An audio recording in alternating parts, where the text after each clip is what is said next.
Welcome to St. Louis on the Air. I'm Don Marsh. St. Louis has a nice history of romance and heartbreak involving individuals and even communities. Who better to take a look than the folks from Renegade STL? Renegade STL offers tours reflecting the sometimes less well-known history of St. Louis, and it apparently has a sharp eye for where the love bug has bitten and, on occasion, swallowed the romantically inclined. Joining me in studio are Amanda Clark, the founder of Renegade STL. Elizabeth Eichmann is her business partner and a Ph.D. student in the American Studies Department at St. Louis University. Thank you both so much for being here this pre-Valentine's Day discussion.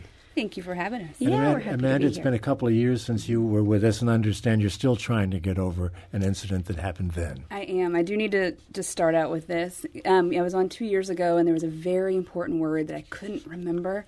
And just for anyone that's been waiting on the edge of their seat for 2 years, the word was stereoscope. Stereoscope, and you thank your partner Yes. for that. Yes. What were you doing at the time, Elizabeth? Sitting in my office, listening to this great talk, and listening to them go, "What's the word? What's the word?" And I'm yelling, "Stereoscope!"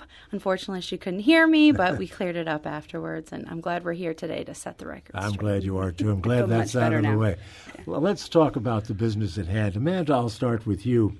Did you start this project looking for offbeat love, or how did it all get going? I'm always looking for offbeat love. But no, Renegade launched around Valentine's Day 5 years ago. So it's our birthday, it's St. Louis's birthday is around this time of year. And each year we've kind of done something different with love themed, either the love of downtown, love of the city. And so this project this year was like, how can we totally turn it on its head and do something different that we haven't done before? Right. Elizabeth, how do you research something like this? A lot of the love stories are sort of private. Yeah, absolutely. So our research goes from diving into published books, visiting local libraries, Library and Research Center, to dig through archives, newspaper accounts. We search high and low. What are you going to do with all of this information you've compiled? Well, we're going to host an event on Wednesday called Through One Forever in celebration of the stories of love, loss, all surrounding St. Louis. Amanda will be giving our talk through history, so it'll be a little different from our regular tours, which travel through the city. So this time your seat is going to be sitting still, and you'll get to listen to Amanda share all these wonderful love stories. Yes. And to my mother's comfort, I won't be hurtling through time and space. This is going to be at the Novel Neighbor in Webster Groves at 7 o'clock tomorrow night, Yes. correct? Yes. Okay, well, I'm sure that's going to be a fun evening. Amanda, back to you. Is there a standout love story that you're going to begin with, or is it going to be the climax of this discussion? Yes, absolutely. My favorite love story is Ulysses Grant and his wife, Julia. I know he did some other stuff in life. I think it's important. It's well-trodden. But the love story and the love between him and his wife just gets me every time. What's special about it? It just really feels like true love. You know, it's the simple story of the guy comes home with, his college roommate, meets the college roommate's sister, takes a liking to her, and realizes he can't live without her. Right. You also brought, as I understand it, a love letter that really kind of illustrates the depth of this passion. Yes, and one of the things I love about it is that it just really shows this incredibly vulnerable, insecure, soft side of this man that's also known for being this intense war, person. Well, let's have a listen. So it's a little quote from a letter, and just to give it context, Grant was very insecure about her love for him, and that while he was gone for long periods of time, he was really worried that she was, either meeting other men or someone else would get her affection, and that she wouldn't stay in love with him. It's like every GI who ever left the neighborhood. Right? Yeah, all of these stories, none of these things are too unique. Okay, so in this little quote from the letter, he was really worried that he said it too much, because he would write her a lot and she didn't write him as much, and that always stinks. Okay, so you say in your letter that I must not grow tired of hearing you say how much you love me. Indeed, dear Julia, nothing you can say sounds sweeter. When I lay down, I think of Julia until I fall asleep, hoping that before I wake, I may see her in my dreams. Oh, very, very pretty. Right. I hope he was sober at the time. The man was known to take a drink from time to time. Yeah. Yeah. All right, Elizabeth, let me turn to you. Do you have a favorite? Yeah, I think even though it's sort of a sometimes well-known story, it's still a classic story that we'll tell between Frankie Baker and Alan Britt. Everyone might really know the story as the one between Frankie and Johnny, the song that's popularized later. His name is changed because Alan doesn't really rhyme well with anything. So in 1889, he comes home drunk from a bar. Maybe he and Grant had a little something in common. It's a common theme here. Yeah. Comes home from a bar, starts a fight. She's not hearing any of it.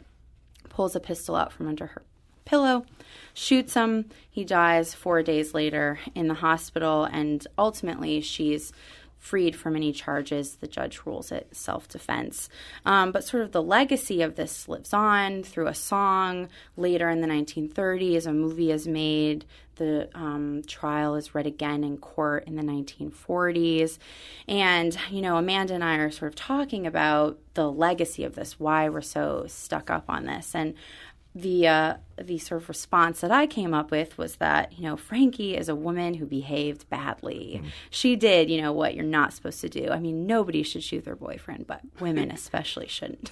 Well, he was behaving fairly badly as well. Absolutely.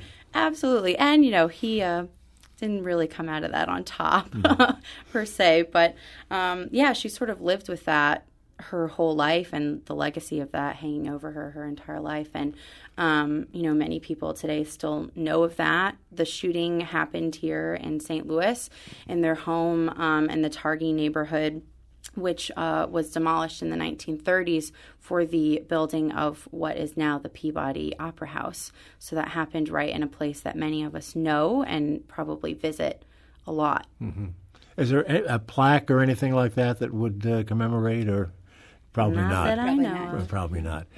Amanda, when we think of Dred and Harriet Scott, we normally think of the famous Supreme Court case. The Dred Scott case. Yeah. What did I say? No, I'm saying it's called the Dred. Yeah. Well, yes. So you're making a point here, I think. Yeah. I do that. Although Harriet, in her own right, was quite a remarkable person. But anyway, when we think of them, we think of that case. But you can look at it differently. Well, in writing this presentation and digging through all of these things, I kind of thought of the different kinds of love. It's not just romantic love, but, Dred and Harriet Scott, their love changed the world. And the bond that they had and the family that they were growing, that propelled them forward. And it's called, the Dred Scott case, because later both of their cases came together as one. But originally they both walked into that courthouse and filed suit. So, and then he is significantly older than she is, and he dies very shortly after the verdict is read, and she goes on to live for a long time and enjoy the freedom and live a very independent life here in St. Louis and taking care of her daughters and just being this really strong female historic character. You mentioned the daughters, and that's another part to the love story, because they had to spirit the daughters away, as I remember history, because they were concerned that there would be a backlash and the daughters might be in some jeopardy. Yeah. So family love is also a part of this. Yeah, absolutely. What about, Elizabeth, unrequited love? Unrequited love. Yes, it's not reciprocated. Do we have any story? I mean, that does happen. Well, so... this is sort of related, but another story that we'll talk about is in 1885, there was another murder. Why is that the theme for me today? I'm concerned about this. We'll move on. Inside the Southern Hotel, that drew attention because the two involved were rumored to have been in a relationship, and the two involved were two men. So Charles Preller was murdered. He was found stuffed in a trunk, and his supposed partner, Hugh Brooks, was later charged and hung for that murder. So and weird thing that Amanda and I discovered earlier was that Hugh Brooks was known as the Little Chloroformer. That was his... It's a great murderer name. Yes, it is. So... So I don't know how that's unrequited, though. Let's spend that. We like to spend things. So. Yeah. Broken hearts? Yes, I think that was requited. Yeah. Yeah, absolutely. And it certainly would have been a love that wasn't socially acceptable. So, who knows about the sort of social consequences and context for that, but it would have been a secret, private, obviously turned bad. Sure. Certainly a different time, no question about that, for this sort of thing. What else have you got, Amanda, that you think folks would be interested in? We've got something that people are always interested in, which is the social evils law and the social evils ordinance. For those that are unfamiliar, from 1870 to I think it's 1874, St. Louis had completely, they legalized prostitution as a means to regulate venereal disease and regulate the practice of the prostitution, and there was taxes, and you had to check in and all these importantly, things. to collect the taxes. Very importantly to collect. And those taxes paid for a special hospital that were for the women that were registered as prostitutes, and people are always fascinated by this little piece of St. Louis history. This gets into kind of the lust portion of the discussion. Most definitely. And when researching this, I found I think it's 1873-ish, the mayor of St. Louis takes a group of people on a tour of the Social Evils Hospital and to tout its greatness. But he does give, as part of his speech, he clarifies that it is much easier to regulate the women, and because of their behavior, it's easier to regulate that than to regulate the men that are paying them. Because, in his words, if we were to do that, we would have to have a patrolman at every door. The tour aspect of it, I'm sure, is something that caught your eye, given what you do. Yes. Yeah. We have to take a break. We'll do that now. We're talking with Amanda Clark and Elizabeth Eichmann of Renegade STL, and they've done a lot of research on the subject of love and St. Louis love, and we're going to come back and continue our discussion of that. If you've got a love story, a St. Louis love story you'd like to share, a quick story it would have to be, give us a call at 382-8255. That's 382-TALK. Send us an email at talk@stlpublicradio.org or tweet at STL on air. We'd love to hear from you. This is St. Louis on the air on St. Louis Public Radio, 90.7 KWMU.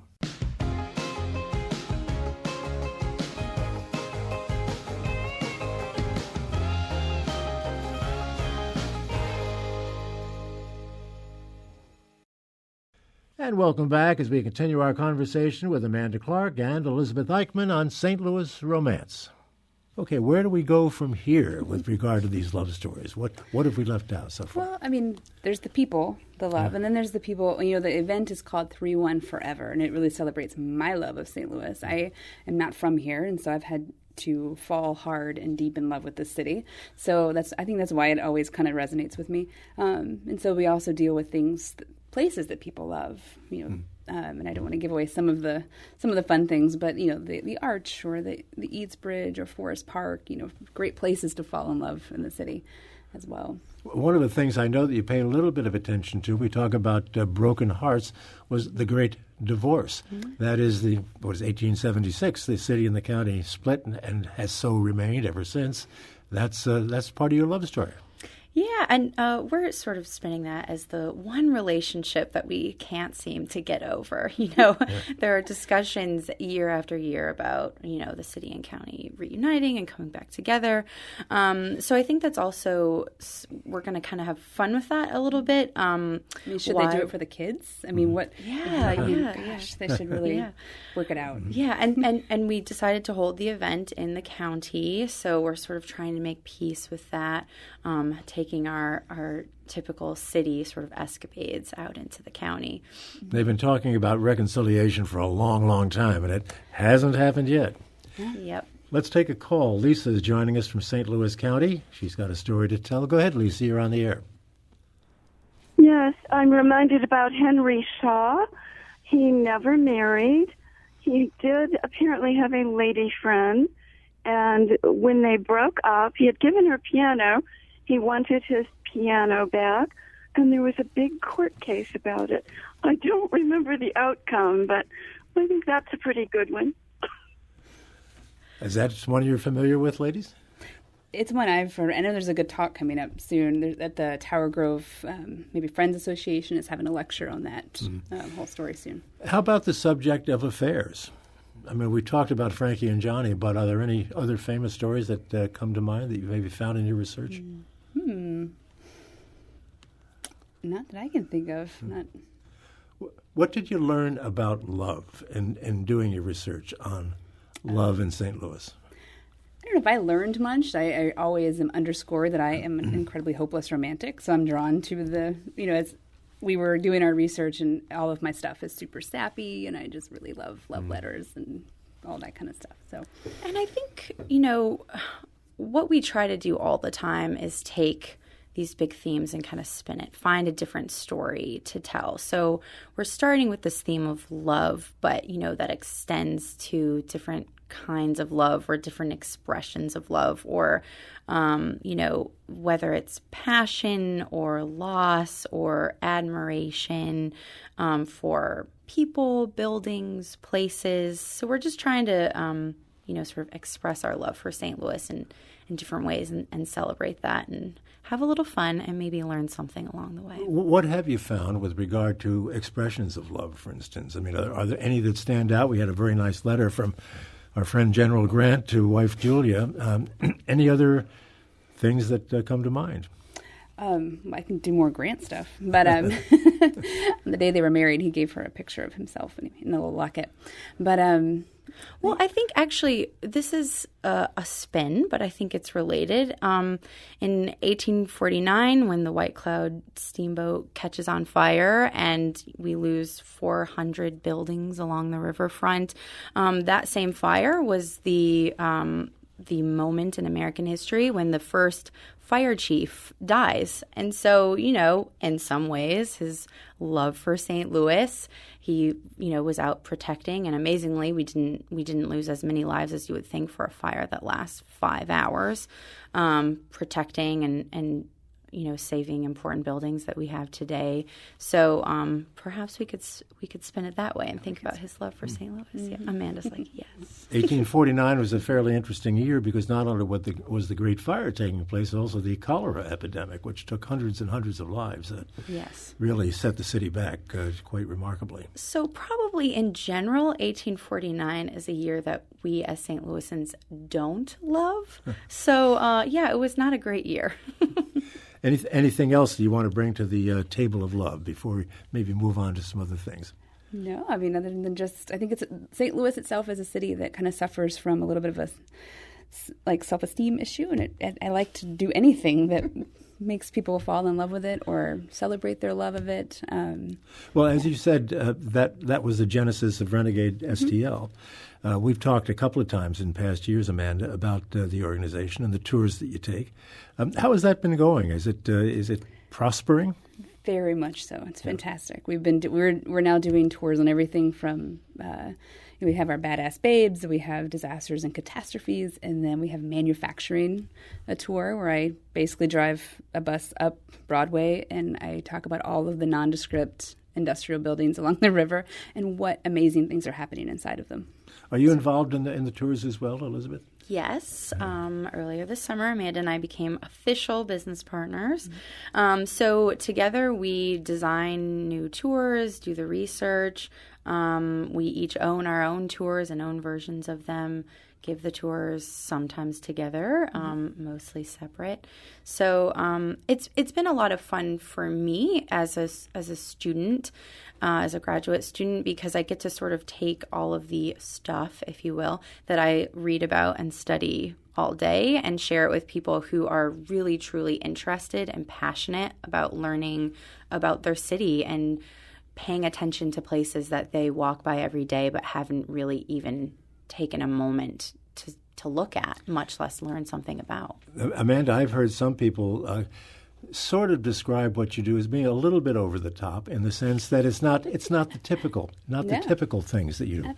Give us some sense of. I mean, you mentioned Badass Babes a little while ago. I'm not going to try to speculate on what that's about. But you can tell us, but that's sort of indicates what we're talking about. Yeah, that's our women's history tour, and that's we celebrate the women in St. Louis history and things that they've done, and we go to parts of the city that, it's always kind of an underlying thing on all of our tours, is let's go to parts of the city that normal tours wouldn't go to. And I mean, I would say 99% 99% of the people that go on our tours are not tourists. Yeah. Although we do a lot of private tours for out-of-town groups, but it's so many people that just want to know more than just the stuff they see on TV. And And our favorite thing, really, we hear it all the time, but it's still a favorite, is hearing from people who have lived in St. Louis for decades say, I've never been here before, and I've lived here my whole life, or I've lived here 20 years. So we just try to show people their own city. And how do they react to some of these places they've never seen before? Happily. Yeah, and they so love happy it. to have either the mystique, the veil is dropped, and they're able to see a part of the city they wouldn't normally have seen, and they get to see big history stories, huge history stories. Fairgrounds Park blows everybody away every single time when they realize the importance of these parts of the city that have been kind of forgotten. What are some of the other places that surprise people? You mentioned Sportsman's Park, but Fairgrounds. They're a little off the beaten track. Yeah. Some places in Carondelet. We don't want to give away too many of our secrets, but some places in Carondelet. The water towers, all of them are a big one. Bissell Street and Grand. We drive by and people are always like, what's this big thing in the middle? And I'm always like, give us 1 second. We're going to get out and go look at it. And that's the thing. We do. We get out and we go look at the water towers, and we get people out into the city. And not just on a bus, but we get them out into the city as well. Is that largest freestanding Corinthian column in the world on North Grand? Is that actually a water tower, or not? It was. It was originally a standpipe water tower. So it pumped the water up, gravity brings it down, provides water pressure to the surrounding area. That general area of the city is on a hill, and so that helped as well. That's why there's 2 of them there. But they were obsolete once the Bissell plant went in near the river. But there are 7 of those left in the United States, and we have 3 of them. Wow. Right. So that's pretty cool. Do you do a lot of tours north of the Del Mar Divide? Yes. And what specifically are you looking at?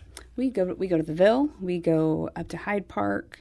All over. North St. Louis. But I would make the point, people are just as surprised when we go down to Carondelet, deep into that neighborhood, as they are when we go to Hyde Park. And we insist on seeing both ends of of the spectrum.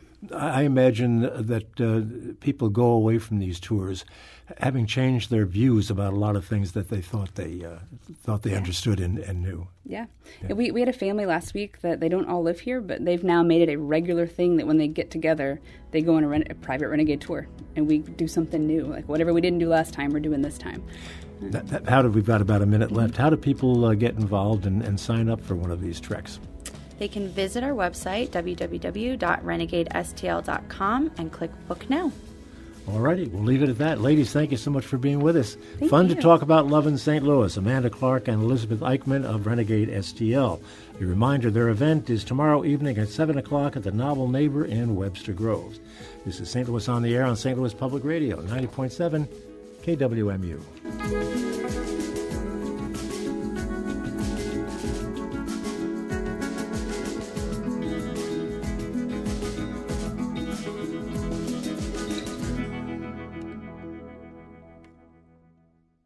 Support comes from the Missouri Forest Products Association. Missouri produces wood pallets, railroad ties, white oak barrels, hardwood floors, and more. Details on the variety of products made in the state are at choosewood.com.